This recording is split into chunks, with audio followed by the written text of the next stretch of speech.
When it comes to towing, seeing is believing. That's why Chevy Truck's advanced camera technology offers up to 8 available cameras for 14 unique views, so you can focus on the view that really matters. Chevrolet, together let's drive. Learn more about Chevy Trucks at Chevy.com. Safety or driver assistance features are no substitute for the driver's responsibility to operate the vehicle in a safe manner. Read the Vehicle Owner's Manual for important feature limitations and information. Thanks for choosing this free Anfield Index podcast. If you'd prefer to listen to this or any of our other shows without adverts, then now's the time to check out Anfield Index Pro. With AI Pro, you can supercharge your entire listening experience. You'll not only get all of our podcasts without the ads, but you'll have them far faster with our Quick Publish feature available exclusively for subscribers.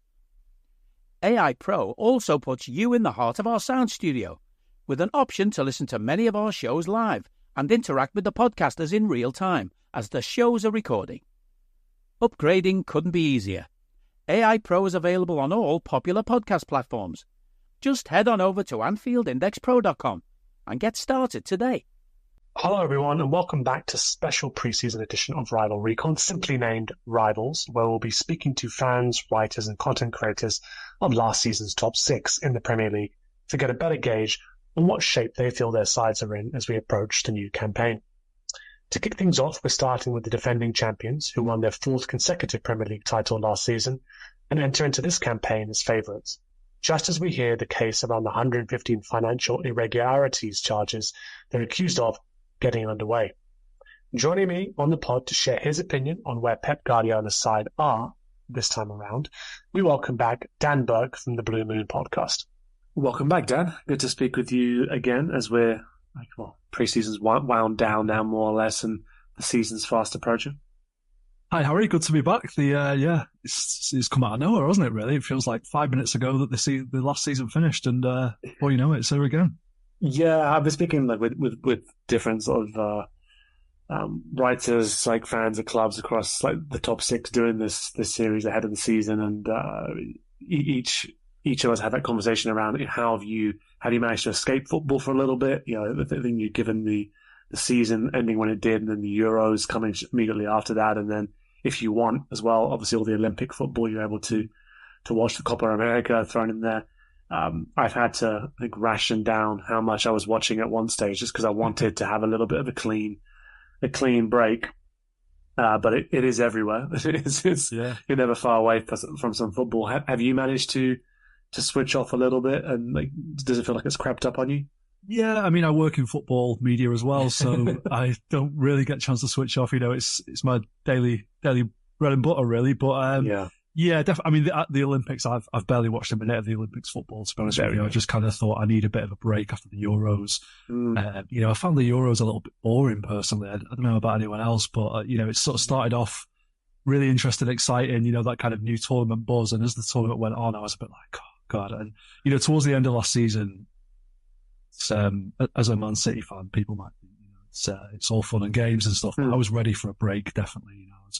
I found it an intense end to the season for us that I'm sure we'll talk about. And, the whole conversation around City is very exhausting as a City fan, not because I completely disagree with it and think the club is being browbeaten and, everything that's been said about the club is unfair. And, quite the opposite, in fact, but, it grinds you down a little bit on social media and all that kind of thing. So I was ready for a break. I was ready for a summer off. I could have done without a summer tournament this year, really. But, the Euros happened. It was okay. It was what it was. And then I thought, right, well, I've got a few weeks now until the season started.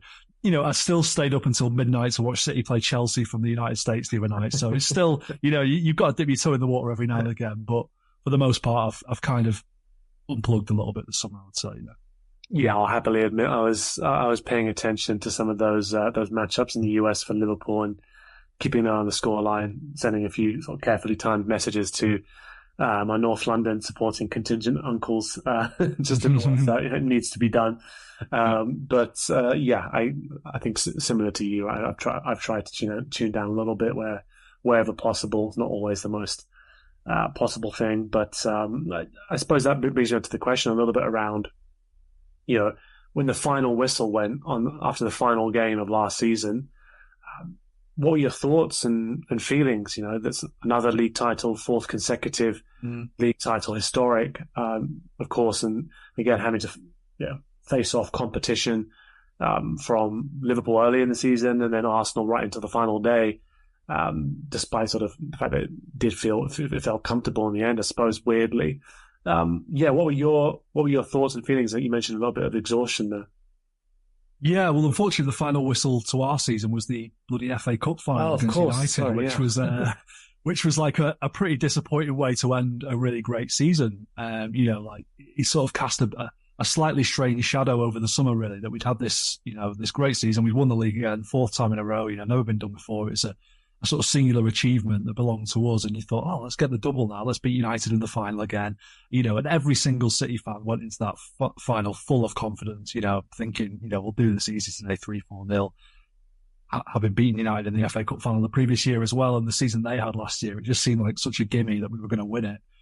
And played really poorly on the day, particularly in the first half, and then second half kind of rallied a little bit, but too little, too late at the end. And we lost that game. Like I said, it was a weird feeling. It didn't put a complete dampener on the season, but it was a bit of a weird way to sign off. But yeah, the previous week, the final day of the season, beating West Ham to win the league. Going into the final day, knowing that we had to win. Really, Arsenal played Everton, and I'd be pretty sure that they were going to win that game, I think. And we're pretty used to this situation now, where we go into these title races. We've had many where we've been neck and neck with Liverpool into the final day. I'm sure you don't need reminded of that. And we've got the job done, and we've gone on this run of results at the end of the season and won. And, I think from the outside looking in, a lot of people just expect City to do that, expect City to go into every game and win them and string this run of results together. But for the fans and, I'm sure the players and the manager, it's really intense. And it's, every single game it's a cliche, but it feels like a final. We've got to win today. If we lose, we slip up, that's it. It's, it's curtains. Everyone's laughing at us. It's, it's horrible. You sort of go through the full gamut of emotions in these games and really, really fear the worst. And, you probably remember that game we had away at Tottenham in the sort of midweek, just before the last game of the season. Of course. We'd never won at Tottenham's ground in the Premier League. Tottenham's new stadium in the Premier League. Before that, we beat them in the FA Cup in the season, but we'd never won in the Premier League. There was that whole weird atmosphere around, are Tottenham going to sort of lie down and die for City so that Arsenal can't win the league? Ange Postecoglou, reacted to that and said that he found it really disappointing that his team's integrity was called into question and all this. And it was just an odd night, that, but a really massive result for us, and the one where you thought, okay, beat West Ham on the last day of the season, we've got this. We went into the game, you're full of nerves on the day. 2 minutes gone, Phil Foden lashes one to the top corner. After 20 minutes, it's 2-0. It's like, okay, we've done this now. So I think the last day of the season was pretty easy and was pretty relaxing compared to some that we've had, certainly. But those final, 5-6 weeks, I would say, were pretty nail-biting, pretty horrible stuff. And, the last time I spoke to you was before we played Liverpool, and I can't remember when that was, February, March, something like that. Yeah. And it was very much a 3-horse race at that point for me. How we escaped with a 1-1 draw from that game at Anfield, I will never know. Luis Diaz, I think. Yeah. Yeah, I was thinking what to do with it, yeah. And, if Liverpool had won that game, I think it could have been a very, very different story. I think you could have gone on to win the league. I think we could have fallen away. It was a really pivotal moment for that. The draw kept us in touch and distance, and in the end it gave us the foundation to build on and go on to win the league. But it's easy to look back on seasons and go, they won the league, it was that easy and all that, but at the time it doesn't feel like that. And I don't think the players and the manager feel that. I think they really felt the challenge from Liverpool for most of the season, and from Arsenal right until the final day last season. It was tense. Yeah, it was a weird one. I remember, amongst myself, just weirdly. I mean, I don't think it was just purely because of the tribal stuff and sort of the number of Arsenal fans I've got in my family and stuff like that. But I think it was. I just never really believed it. It was weird about Arsenal. I mean, clearly, statistically, Arsenal were proving game in, game out that they were matching City all the way and pushing you all the way. I just didn't believe it for some reason. And I think you're right to obviously emphasize the effort it takes, the work it takes. It's not just a foregone conclusion for City to do this and to show these levels of consistency. Plenty of sliding doors moments. They're always sliding doors moments in seasons. And Yeah, weird one for Liverpool. I think by the end of it, I mean, given who Klopp is, I suppose he's just a very talented harnesser of energy, and what could have been a very mournful couple of months, I guess he just immediately used to try and get everybody behind the new manager on a slot in his last game, right? So, it was a weird one, clearly emotional, and for Liverpool season, I'll come on to that a bit later, but. I think we shouldn't underestimate the exertion it takes on the players, on the coaching staff, irrespective of the off the pitch things that we're obviously going to be probably referencing part of the exhaustion that you've gone through as a fan. I suppose let's touch upon that now just a little bit, just because of the fact that it's, it did seem, well, I noticed anyway, just all across social media. It felt like for the final few match days afterwards as well, intense discussion about those 115 charges, etc. And why is it taking so long? Allegations, etc. Give us your perspective on how you think fans are coping with that, because I think at times it could be reduced online, right, just to the base level tribalism of like, oh, City fans think absolutely nothing's gone. There's nothing untoward here whatsoever, and everybody else is like fighting them, etc. But I know it's not as simple as that, and I know it grinds as a fan to have this hanging over your head and people casting sort of doubts upon everything you're achieving. I just wanted to get your perspective on it. So I've gone on for a while there, Dan, but yes, what is it like to actually sort of deal with that?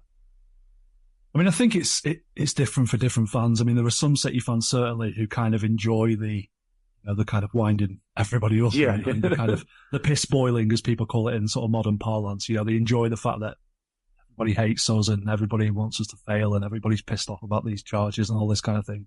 I am not one of those fans. I'm quite a sensitive football fan. I really don't like that we have this kind of these accusations of cheating, this kind of financial doping, this. All the stuff that comes with these 115 charges that will never go away. Even if they turn around tomorrow and say, okay, actually, it's all false and City are, exonerated and none of it, matters and there's going to be no punishment.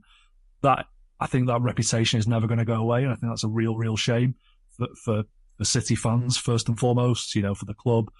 I don't expect anyone else to shed any tears for us about that whatsoever.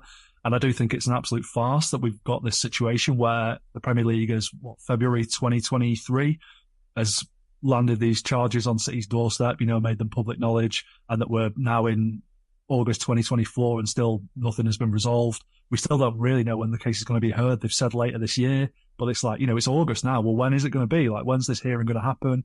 We don't know who's going to be on the panel. We don't know when it's likely to be resolved. It could take a couple of years or something.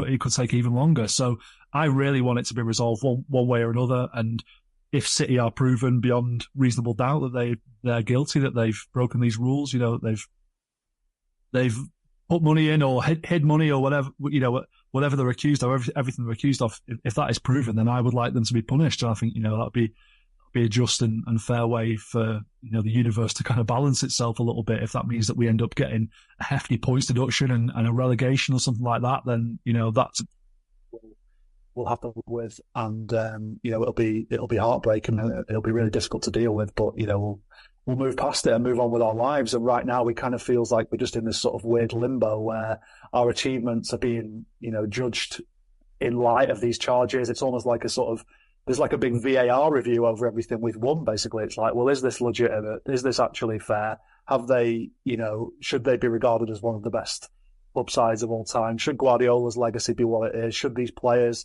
and I feel really sorry for the players as well, by the way, and Pep, the fact that they're going out there, training every day of their lives, working so hard, playing well, winning these trophies, winning these really intense matches, and everyone else is just sort of shrugging their shoulders and going, well, until these charges are sorted, then nobody knows what to feel about it. And it's kind of difficult as fans, really. Part of me wants to celebrate our achievements unequivocally and, shout from the rooftops that we've won 4 titles in a row and we won a treble and all that. And at the same time, the way that it's reported and the way that people feel about it makes it difficult to fully enjoy. And I completely understand the way that people feel about it. I think sometimes it goes a bit too far. Sometimes it can be a bit toxic. Certainly on social media, that was one of the things I alluded to earlier that I found so exhausting that, I just had to sort of take take a break from Twitter over the summer because it was just, it was getting a bit too much and, reading stuff. And I feel like it's kind of bled into the real world now. If I go and watch City in a pub and there's other fans there, it's all people want to talk about. And,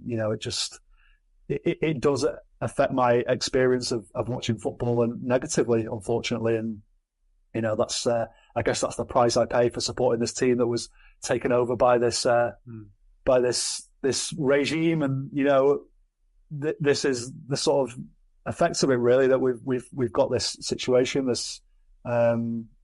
situation where they're alleged to have broken all these rules. And, as fans, we just kind of have to shoulder a bit of the blame for that or a bit of responsibility for it. But, who knows, hopefully one day soon it'll be sorted out and we can kind of move past it. And as a club, as a game, I think it's something that's really, every football fan is aware of it and is thinking about it now. And I think it's something that everybody kind of wants to move past at some point, whether that be, City being punished or not. But like I said, whether they're punished or not, I think this will always stick on the club's reputation now. And, I find that really, really upsetting, to be honest. I don't need a VPN. I've got nothing to hide. This is what I used to tell myself before I hooked up with LibertyShield.com. Not only is my home internet now fully encrypted, but I can now access all the websites I want, whenever I want, and do so from absolutely anywhere. As a Liverpool fan, I love to know I can now watch every match, regardless of whether it's on UK TV or not.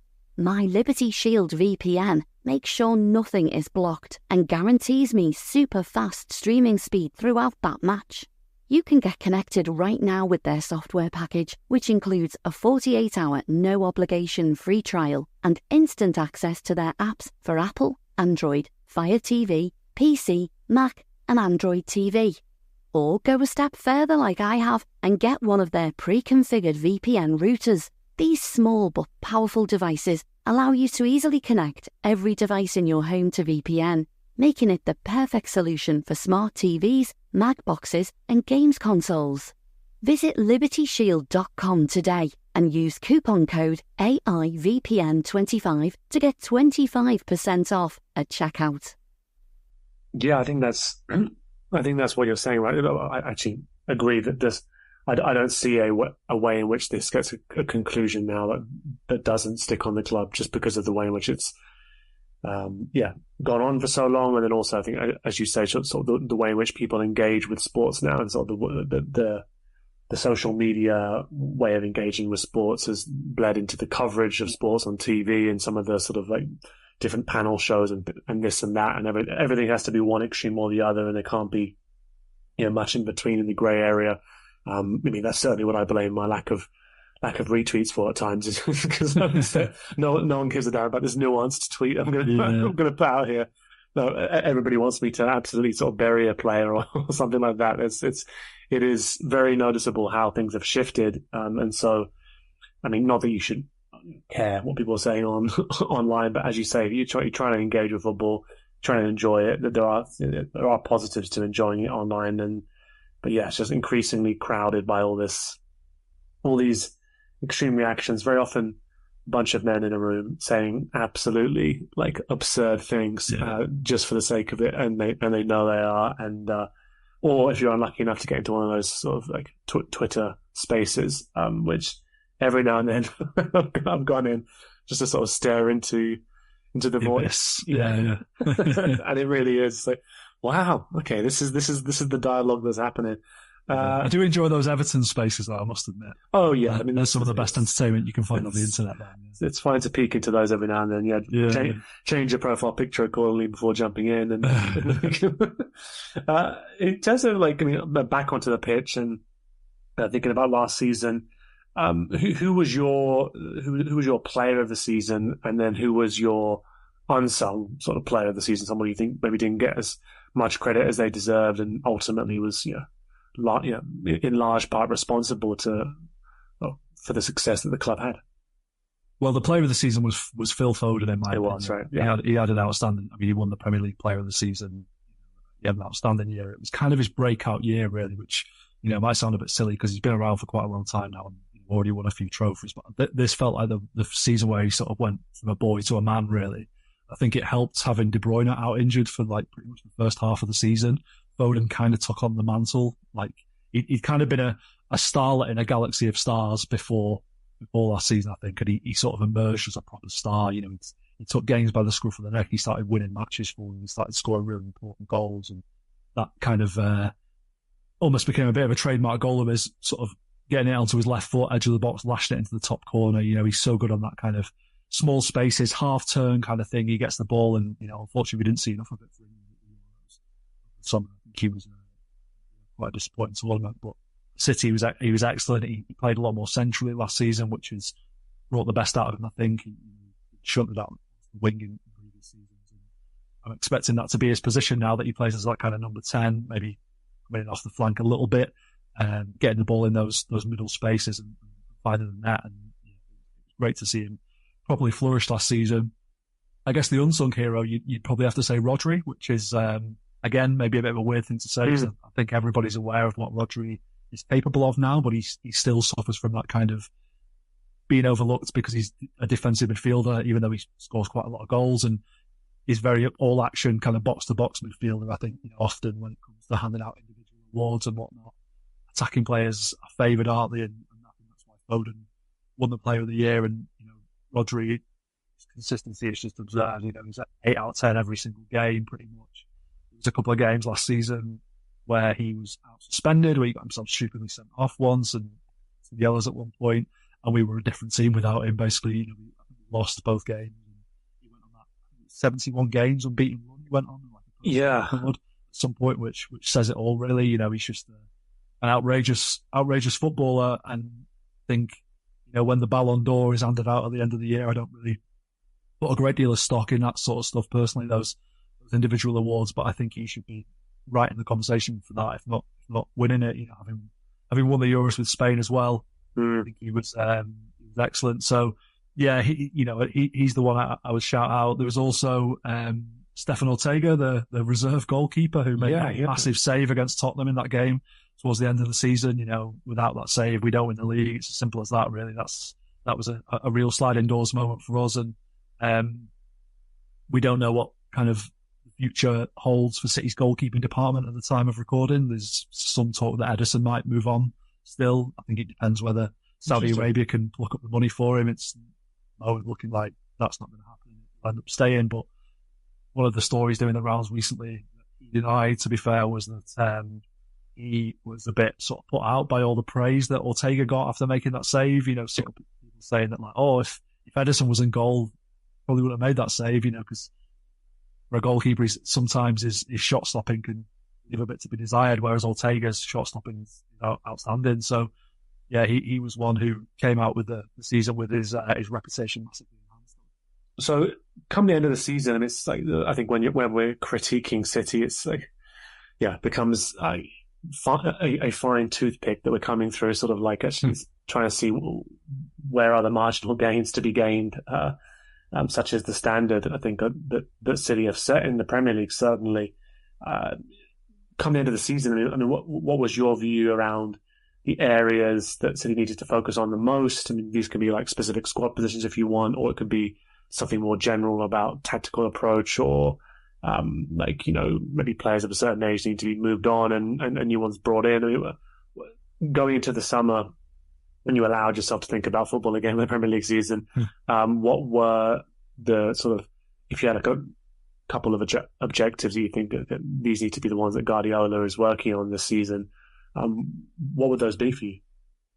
It's hard to say, really, because we had, you know, you can't really fault the season that we had. You know, we won the league. No. We got knocked out of the Champions League. Unfortunately, I felt on penalties against Real Madrid after battering them that game. You know, I think if we got through that tie, we might well have gone on to win the Champions League again. The zombies of that competition that just exactly. Refused to go. Yeah. And yeah, you know, we should have won the FA Cup. Really, we played badly in the final, like I said earlier, and that was a disappointment. But you know, you can't argue with 4 league titles in a row, really. What you would sort of think about City is like this cycle is coming to an end. Surely this squad needs a bit of a refresh. And at the time of recording, we've signed one player who is, I don't know if it's Savio or Savinho that we're calling him, whatever it is. This lad from Girona, young Brazilian lad. winger, looked pretty good last season. The thing is with players like that, you just never know if they're going to make the grade at City. You never know whether they're going to get what Guardiola wants from them. You never know whether they're going to just sort of fade into obscurity after a bit, a bit like kind of Calvin Phillips did. All right, it's a different position, but, Calvin Phillips came with a great reputation, as a England midfielder, Premier League quality midfielder, has done absolutely nothing for City, and, his career's really hit the skids now. And you kind of think with players coming in like this Savinho, just don't know what's going to happen really. So the squad that we're going to go into the new season with, by the looks of things, is going to be barely changed from last season.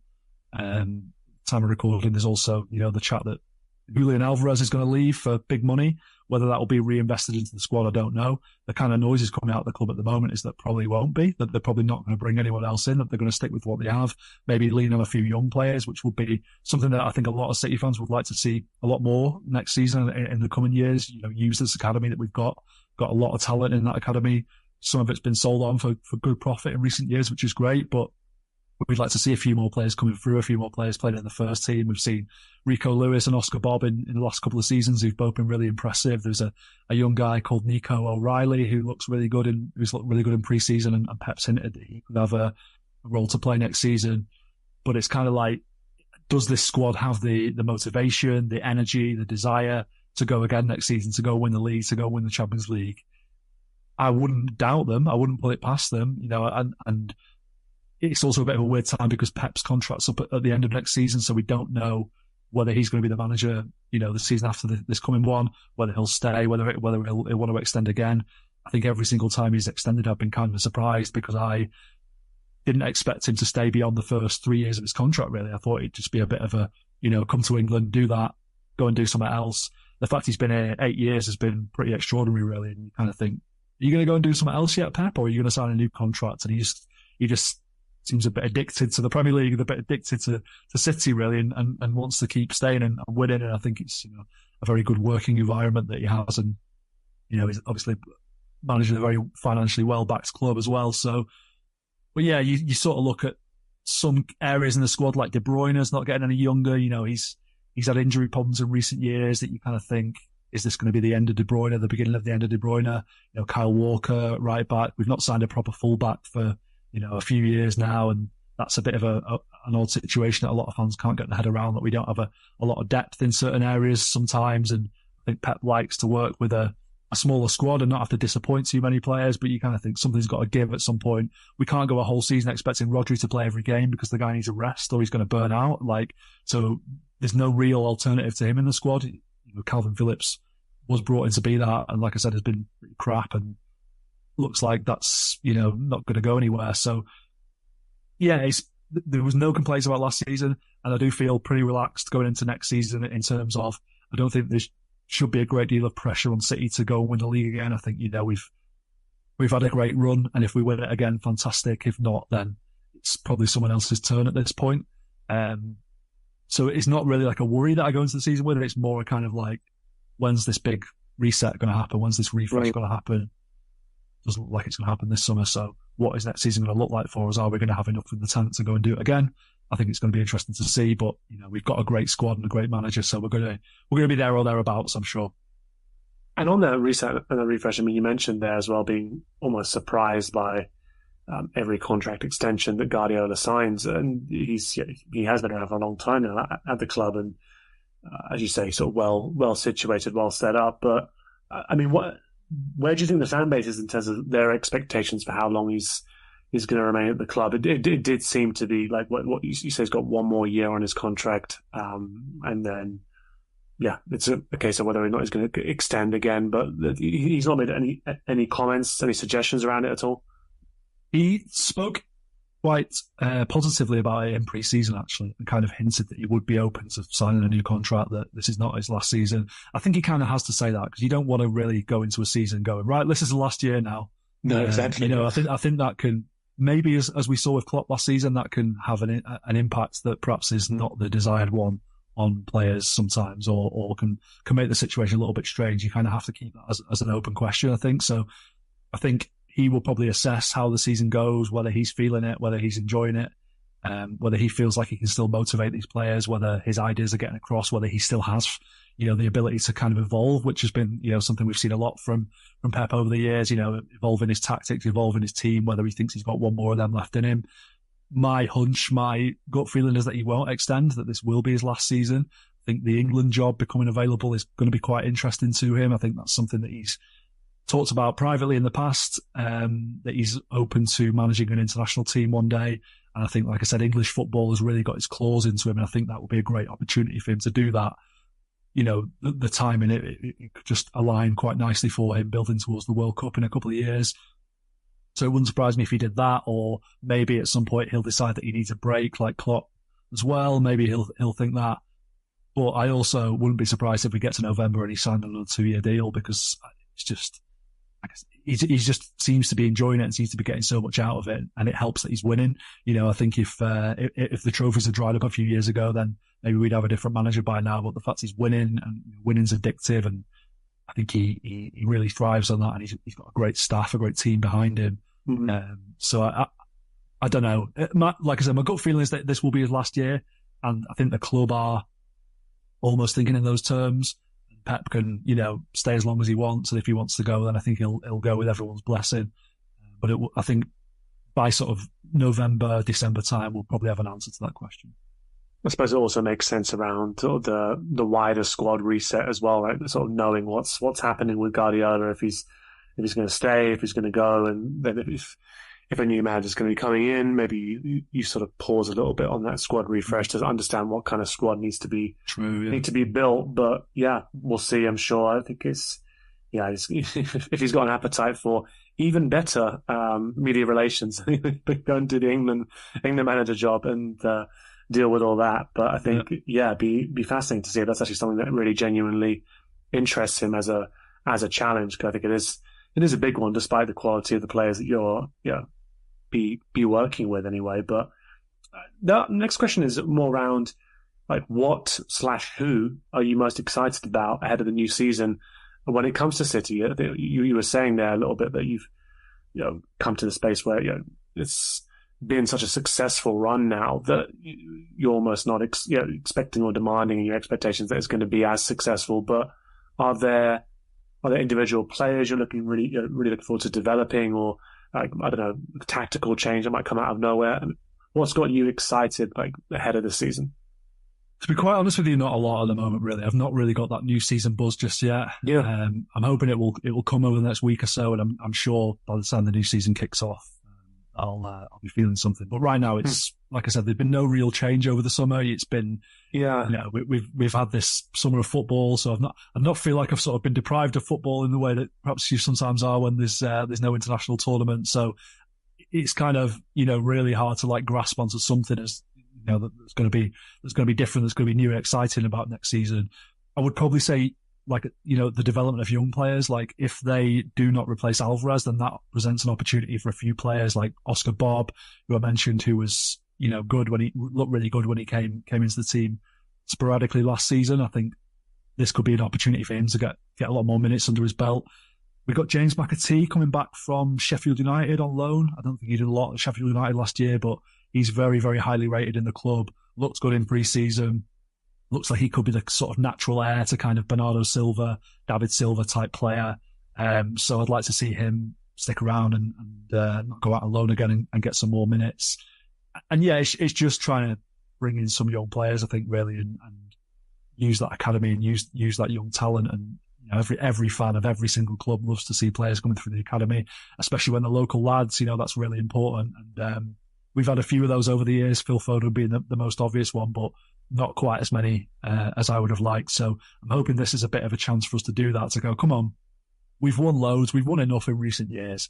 We don't need to be spending money year on year. And, to be fair, in recent years, we haven't spent an awful lot either. It's been quite, just tightening up little areas here, bringing, Grealish was 100 million a couple of years ago. Haaland was quite expensive, obviously, but there's not been wholesale changes. There's not been massive money, 200 million, 300 million spent each summer, because we've had that bedrock of a good squad now. And now it's just about adding this injection of youth into it, adding the odd player here and there. I am interested to see what this Savinho can do, because he looked really good for Girona in La Liga last season when I watched him play. So he could be a real hot rod for us, a real something interesting. Jeremy Doku was good last season. I'd like to see him kick on a bit this year as well. De Bruyne was out for most of last season. Didn't look quite himself when he came back. He had a real bad hamstring injury that required an operation, and it took him a while to get up to speed. So I'm hoping he'll kind of hit the ground running this season and have a point to prove, because when he's in form, there are a few better players to watch in the world, in my opinion. So I'm positive, and I'm excited about watching City and what we're going to have to offer, but I don't think there's anything to really sort of grasp onto at the moment and go wow, this could be amazing next season. It's just going to be sort of more of the same, I would expect. Hey guys, it's Eddie Gibbs from Anfield Index here. I hope you're enjoying this podcast, and I'm sorry to call time on the show before it ends. In the current climate, it's tougher than ever before to offer podcasts for free. At Anfield Index, we produce over 75 free shows every month, which I'm confident is unparalleled in the LFC sphere. Whilst we'd love to offer everything for free, the production costs now make this impossible. That said, we don't want to follow the model of other channels and lock all of our content behind a paywall. So what we've decided to do is to continue offering every show for free, but cut that offering to 30 minutes on our longer shows. So to get all of our shows in full and enjoy the best of everything we have to offer, we really hope you'll consider supporting the channel and signing up at AnfieldIndexPro.com. For about the price of 1 cup of coffee, you'll get every podcast in full with 0 ads. You'll also get access to our LFC VIP community, where you can enjoy live podcasts, engage with our podcasters, and chat with other Reds in real time. So that website again, AnfieldIndexPro.com. Join today. This podcast is part of the Sports Social Podcast Network.